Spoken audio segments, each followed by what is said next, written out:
Brian, the interviewer here, and right now it is 2 days away from UFC Freedom 250, aka the UFC event at the White House. The UFC event at the White House is main evented by Ilia Topuria versus the interim champ, Justin Gaethje. Gaethje looks to unify his belt against Ilia Topuria, who is basically the leader of this new generation of fighters, and Gaethje's kind of the last standing older guy fighting from the last generation of lightweights. And what I also have to say about that main event is a lot of people see it as one-sided, where I have different points, but we'll go over that in a moment. But in the co-main, we have Alex Pereira moving up to heavyweight against the former title challenger, Ciryl Gane, who looked like he was going to give Tom Aspinall his hardest matchup ever, but we all know how that went, and the eye poke ended Tom Aspinall's fight right there and pretty much ended his year. And the one fight that's not the main event or co-main that I want to talk about is truly Sean O'Malley versus Aiemann Zahabi. So basically that's the final 3 fights.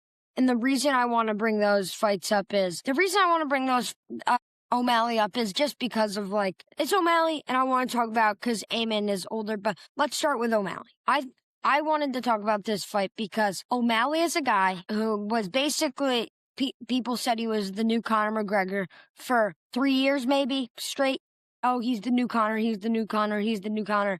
But then he runs into this fellow named Merab, and we all know how that went, and he got beat twice. But the problem is people act like he got chinned. Like, when people talk about O'Malley, they're acting like he got knocked out. No, he got wrestled. He got wrestled, and he got held down, then submitted in the second. But what I want to say is that O'Malley, he's not like, it's not like he got knocked out. So he's going to strike the same, like he did in the Song Yadong fight. It was literally what he normally looks like.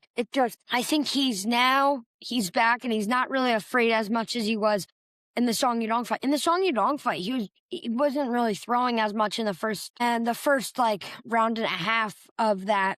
And that that told me that I feel like that he just had trouble kind of getting over the fact of the takedown. But when you look at Aiemann Zahabi, he's an older man, but he's an older man in a sport where the younger men thrive. But he came in way older to the sport, it sounds pretty much basically.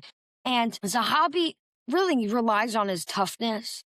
He's just tough. That's like in the Cheeto fight. I think he's coming off 2 robberies, in my opinion.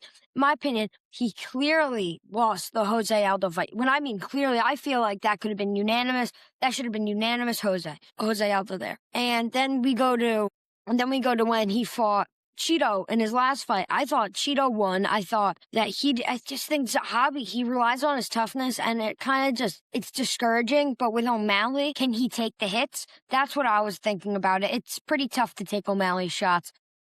And Zahabi really is he kind of walks at you, eats punches, and that's really what it is. And then eats punches, walks, hits you. It's just kind of walking until he hits you. But O'Malley is more of a sniper, but he's so stylistic. Like, it's really hard to figure out what he's going to throw next. Like, he's not readable. And with that, I'm going to go with O'Malley.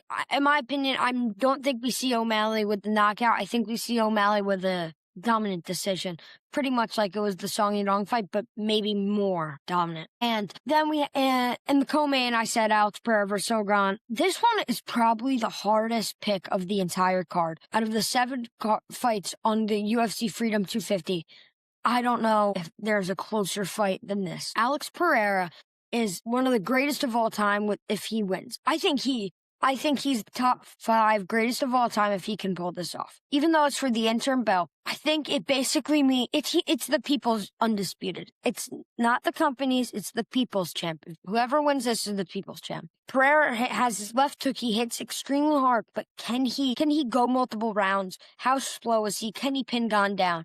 But that's the thing. Gane is hard to pin down. Gane is he's very bouncy, hard to pin down. Like, you can't really, it's hard to find him. He's usually in, out, and he's hard to hit. And what only thing I see was a few years ago when Ciryl Gane fought Tai Tuivasa, he got dropped by that left hook, and Tai Tuivasa's not fast. He's slow, but he hits hard. And that's kind of what I'm seeing Pereira going into here, but Pereira is faster. That's the thing. Pereira is faster than Tai Tuivasa, so can he hit him with a left hook and finish it? That's the question. If Pereira can't finish him, he's not going to win. If Gane doesn't get finished, I feel like I think he can pull out the win. I think he can grind out a decision. That would be good for him. And finally, I feel like my final pick for that is, I think I'm going to go with Pereira round 3, not TKO. That's what I'm going to go with, just because I think that one shot is all he needs, and I think he finds the shot between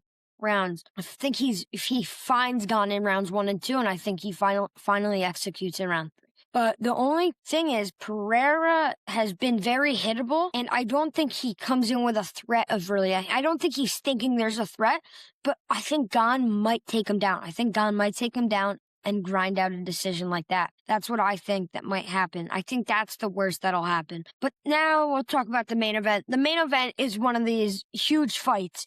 Ilia is the undefeated, and nobody thinks he's beat. Nobody thinks he's going to get beat ever, really. He's just like this monster of a fighter, and really, realistically, going on paper, he wins. But the thing is, fight math doesn't work. And Gaethje has all the skills and has everything he needs to really beat Ilia. Ilia has been very vulnerable to head kicks and knees, elbows. Like Muay Thai, really, he's kind of been vulnerable to. But the thing is, Gaethje has all that. I go back to the finish over Dustin Poirier, that head kick. That's a head kick that could hit Ilia. That's a head kick that could finish Ilia. And he's not Jai Herbert.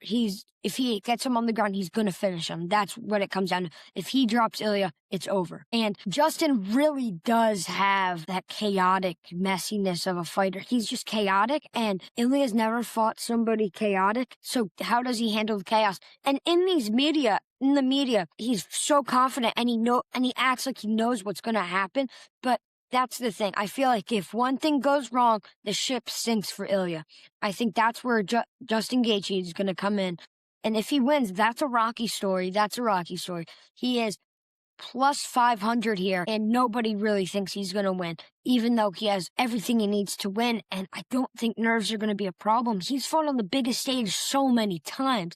He's felt the pressure. He fought on UFC 300. He's fought on all these major events, main evented so many. And he also, even though he lost his last interim fight against Khabib, that's Khabib.